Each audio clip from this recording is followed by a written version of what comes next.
Alright, so welcome back everybody. So for this video, I'm going to show you guys how to play Ice Hoppers from Blue Orange Games. So let's get started and I'll show you guys how to play this very interesting cooperative game, mostly designed for kids. Although, honestly, I enjoyed playing it myself.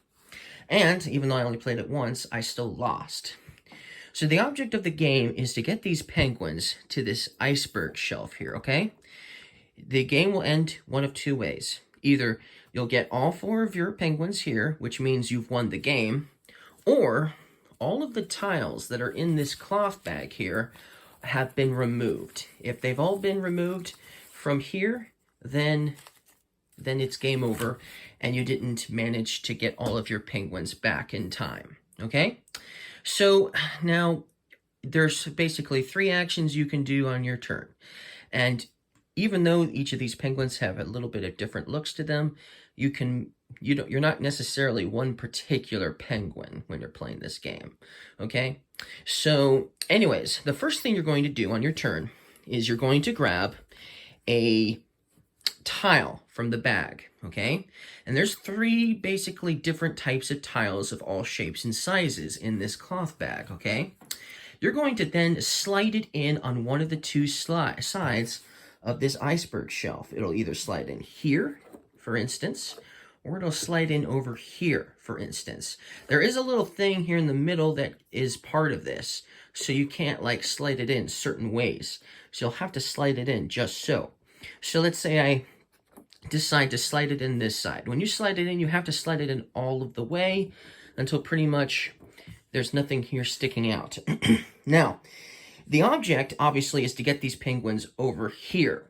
But they can't just simply hop over to an iceberg, okay?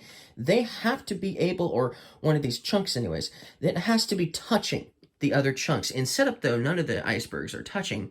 So you're going to have to put these tiles in until they start touching other icebergs. So it's mandatory to draw a tile from the bag. It's also mandatory to put it into one of the sides, but it's optional to move a penguin forward or to another tile. And that's also the case because sometimes you may not be able to move a penguin. So then that player's turn would be done. They didn't get to move a penguin, but their job is done. They've done this. Okay, then the next player would go and they would draw another tile from the bag. Ooh, it's another ice chunk. And they have to decide, they can decide to put it here, or they can decide to put it over on this side, on the right.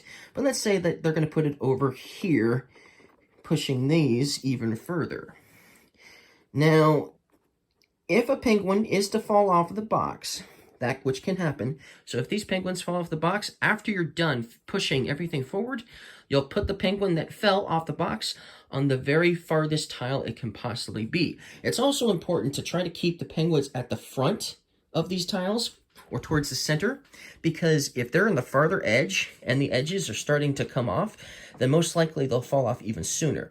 So if they're over here, then the iceberg chunks will stay on much more likely, a lot longer. Okay, now player 2, for instance, just finished putting this in, and so now one of the penguins can move forward. They have an option of moving pretty much every penguin except for this one here. So let's say they move this one here. Okay? They can do that, for instance.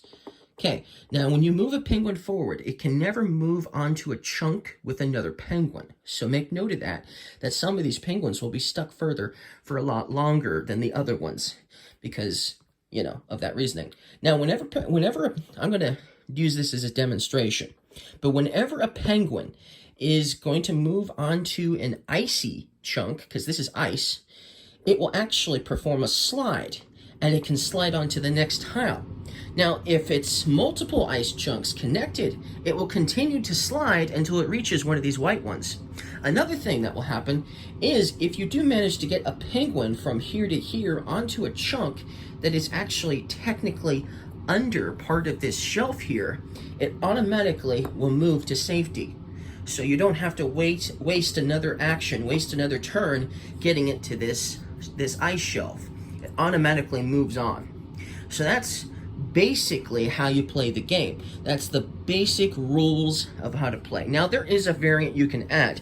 You can add these sea lion tokens to the game, and there's big ones and there's small ones, okay? And whenever you draw a sea lion tile from the bag, you'll put it in just like all the others. But when a penguin hops onto a tile that has a sea lion on it, you'll take the corresponding token of its current size.